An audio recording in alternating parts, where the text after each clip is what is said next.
What is up, guys? Fahir here from AwesomeTuts.com, and let us wrap up our players' movement. So far we have movement on the left and on the right, so left, right, but our player is, well, you see, skating on the ground. Like when we release the button, he's sliding like he is on some ice, and he's not changing the directions where he needs to face. Also, he's not animating, so he's like a zombie moving left and right, and he moves backwards on the left, which is probably because he is drunk. So let's fix that right now. First of all, let's fix the sliding thing. So when the player, or when we release the button, the player needs to stop right away. How can we do that? Well, for that, we can add here at the bottom an else statement. Not X, but it's else, like this.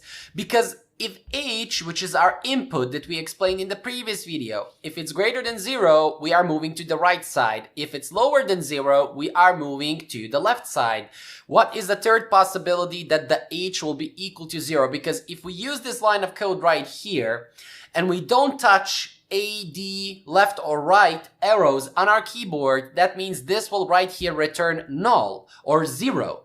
If it returns 0, that means we are not moving in any side, which means that we are going to stop. So we're simply going to say my body velocity, so dot velocity, is equal to new vector 2, and we're going to stop our player from moving by adding 0 to his x velocity. For the y velocity, again, it's going to be equal to velocity dot y. This is because when we jump in the air, we want the velocity to be constant, or to be the natural flow of velocity.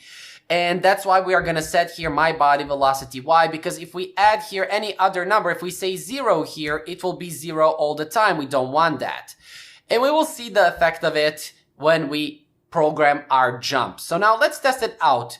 When we stop our player, so when we stop moving, if we go here and if we stop moving, the player should stop right away. Bam, he stops. Bam, stops, and stops. So yeah, the player stops right away when we release the button because of this line of code. Because when we are not moving to the left or to the right, we will stop, well, the animation.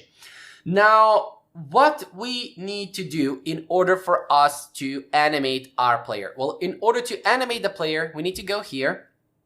Let me just clear the console, go into the animator, and we need to add a parameter. So right here, when you're in the animator panel, you see here right below the project tab. So here is my project tab, but at the animator tab in its left top corner. So we have layers, we have parameters. When you click on the parameters, you will see something like this. It says list is empty. What does that mean? Well, that means that we did not add any parameters. And we can click on the plus button, which is right here. You see here, choose to add to list, plus button, and we are gonna add a speed parameter, which is going to be equal to a float, or actually to an integer. So an integer parameter that I'm going to call speed. And what are we going to do with this parameter? Well, we are first going to create transitions.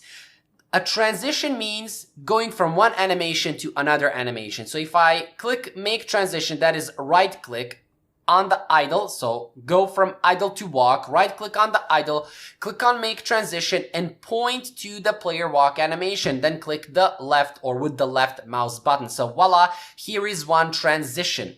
And we want to move, or we want to go from idle to walk with a certain condition. And that condition is right here in the inspector. So first you need to select that transition, which is this line right here, this white line going from idle to walk. Click on it. Now it goes blue, which means it is selected, which means now in the inspector panel right here, we can set its condition. So list is currently empty. If I click on the plus button, we have here speed. So we are going to say when speed is greater than 0, we are going to go from idle to walk animation. And when the speed is less than 0, or less than 0 or equal to 0, we will go back from walk to idle. So right here, right click on the player walk, click on make transition and go back to the idle animation and select that animation right here. Click on the plus button for the list, and when the speed is equal to 0, so it can be equal to 0, And when the speed is equal to 0, that means we will go back to the player idle animation. And where can we add this, or how can we change this in our code? Well, in order to change it in the code, we're going to go right here, right below these if-else statements, and we are going to call our anim dot set float. And why set float? And what is this right here? Let me just code all of this here just so that we don't get any errors, because it takes two parameters and I will explain in a second. But what is this set float? Well, set float is this right here. Actually, we need to set an integer, excuse me, because we used an integer. So it's set int, not a float. Let me go here. It's set integer like this, and name and value. So what is this right here? I got confused. I thought it's a float. But if we go back here, you saw that I clicked on the plus button right here and selected an int as a parameter. And we named it speed, which means that if we want to edit this speed parameter here, the first name needs to be speed. This name right here, you see this name that we add as a parameter right here needs to match up with the name of the parameter right here. If, for example, here is speed with capital S, but I go back here and type speed with lowercase s, it will not work. So it needs to be capital here and it needs to be capital here. Otherwise, it does not work. So to access this parameter, we are simply giving it a name, which we did right here. And then from the code, we're accessing it using that same name. Now, when we set the value here, when the value is greater than 0, we will go to the walk animation. When the value is equal to 0, we will go back to idle. So how can we fix this? Well, we can fix it by simply using our matf.abs we are using here for the absolute value. And here we are simply going to call my body velocity.x. Now, one thing that we also need to do right here is cast this into an integer. So open, close these parentheses and type int, because velocity will be returned as a float. This here that I said casting, this int in parentheses means convert this float into an integer. So if I do something like this, if I say float a is equal to 1f, and if I say, for example, now int b is equal to a, I can do it like this. I can say it's equal to like this, something like this, just to paint the picture. So now I'm telling the compiler, I'm telling Unity, I'm telling C#, I'm saying all of this to make it more understandable. Convert this a, which is a float, convert it into an integer by using these. This is called casting, which means it will convert the float into an integer, or an integer in a float, or any other, or double into a float, so on and so forth. We talked about variables in our C# section, and I also mentioned casting over there.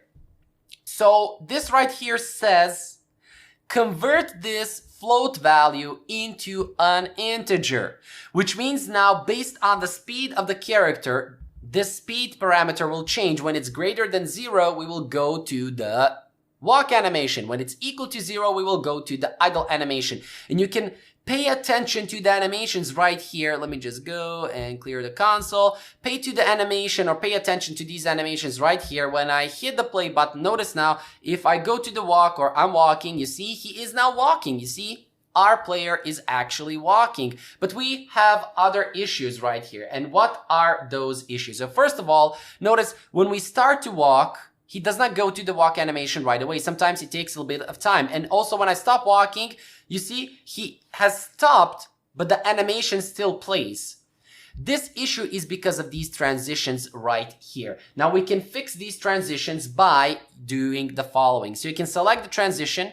You see we have here has exit time. We are going to leave that for the transition from idle to walk. But here in the settings, so when you click on the drop-down list for the settings, I am going to uncheck this fixed duration. I'm going to say here 0. This is from idle to walk. And from walk back to idle, I am going to uncheck everything. So let me select it here. I'm going to uncheck has exit time. I'm going to uncheck duration, set here 0. And now when I hit the play button, notice now. So when I stop walking, he stops walking right away. You see? He stops walking right away. And you can leave the previous settings in order to test that out better, because maybe you cannot see this because the player is, well, small here in my preview. I need to zoom in, but you can test it out just by leaving the previous values. Make sure has exit time is checked. Make sure you put back here the correct number. Just rewind the video and you will see the number that was before, and you will see that for yourself. Notice as soon as I press the button, he starts walking. As soon as I press it, he starts walking. And as soon as I release it, he goes back to the idle. Again, walk and idle, walk and idle. So this is fixed, and we saw how that goes. Now, another thing that is left for us to do is to change the direction. Again, let me just repeat before I go. Selecting transitions, we will leave has exit time for the player idle or from idle to walk, but I have set the exit time to 0.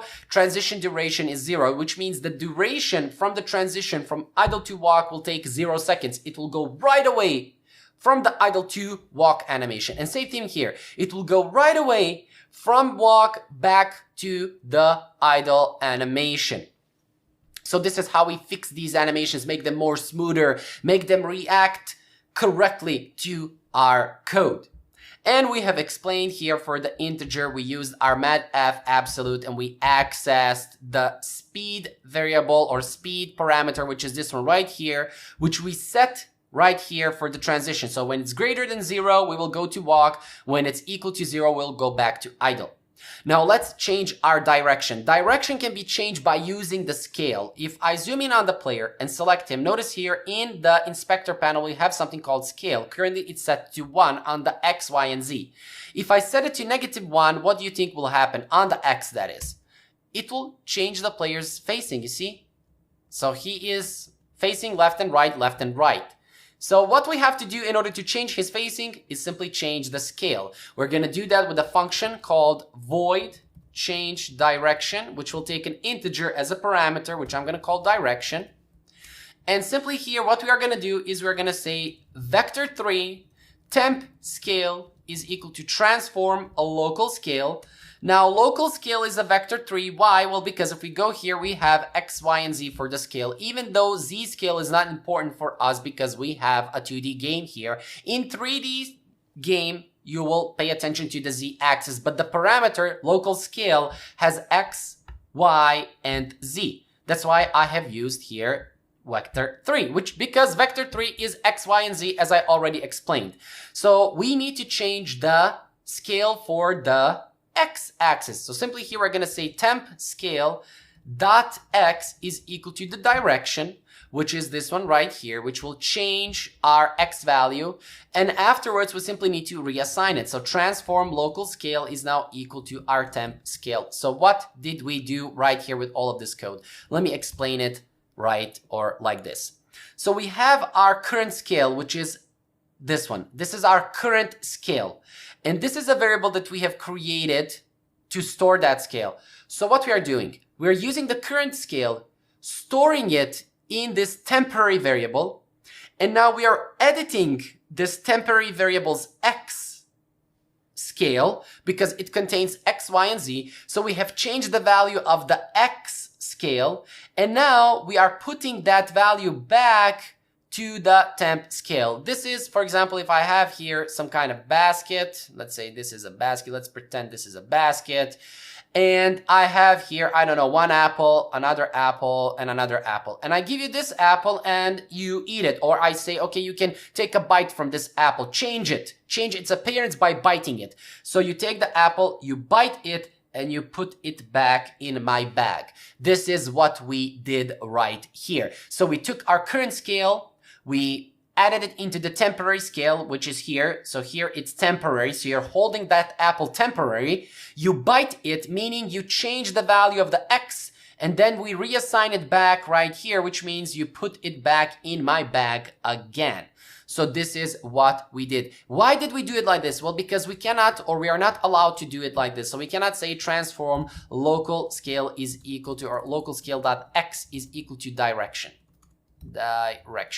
This is not allowed. Now we can type it out, but if we go back here in the console, and clear the console, it says cannot modify a value type return a value Unity engine transform local scale. Consider storing a value in a temporary variable. In C#, this is not allowed. In JavaScript, we can do it, but we are using C#. So that means we need to store it in a temporary variable. This is that temporary variable. So we are storing this value in our temporary variable. We are changing the temporary variable right here, and then we are reassigning the temporary variable back. This way it will work and it is allowed. So where do we need to change or call this function? Here, when we are going to the right side, we're going to call change direction, passing here 1. And here, we're going to call change direction, passing here -1, because in this else if, we are going to the left side. Here we are going to the right side, which is simply going to take 1 and -1, because our scale is 1. 1, he will change or face the right side. -1 will change or face the left side. And here we have explained how does that work, because we have passed here this parameter. The x scale of our vector 3 will be equal to that parameter, which will be either 1 or -1. And then we will simply reassign it back. Let's see that in action. If I hit the play button now, and take a look at the player. So we are going to the right side now, left, he's facing left. Wow, just like magic. I mean, thank you very much for this magic trick. I mean, I am a magician. Call me from now on a magician. I'm not a teacher, I'm a magician. But you see, this actually works. So when we go to the right, he faces right. When we go to the left, he faces left. You see here, he is facing the direction he needs to be when he is moving. And we have explained with all of this code how it goes. The last thing before we end this video is that we are going to go inside of our project and assets right here, right click, create a new folder, which I'm going to call prefabs.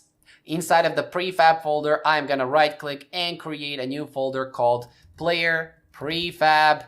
And inside of our player prefab, drag and drop our player. Simply from the hierarchy, take him, drag him, and drop him right here. What is this? Well, a prefab is a reusable game object. That means that if I delete the player right here from our hierarchy, I can put him back by simply dragging him from the prefab folder, and voila, here he is. What is the benefit of a prefab? He stores all changes you made to that game object, because if I have deleted or had deleted this player before I actually store him as a prefab, all of these changes I've applied to him, this animator, box collider, rigid body, the player movement script, all of it will or would be gone because we did not save it. Think of a prefab as saving a game object as it currently is. So as you saw, I can now delete him from the hierarchy and I can drag and drop him again from the prefab. Here he is with all of his components: sprite render, animator, box collider, rigid body, player movement. I can hit the play button and I can control him. You see, I can control him left and right, and this works. But if I, just to paint the picture, if I take here this player, for example, this one, let's say I put this one right here, I add a box collider on him, I add a rigid body 2D on him, and he is here. I can hit the play button, he is here, he is falling with our player. But what happens if I delete him from the hierarchy? He is gone. If I want to add him again, here he is, but now he does not have that box collider. He does not have that rigid body. I need to go again here, type box collider, type rigid body to reattach or attach those components again on this player. So you see the benefit of prefabs. So prefabs are reusable game objects, and we will have more prefabs from our enemies, from the ground, so on and so forth. Fahir here from AwesomeTudes.com. Catch you guys in the next video.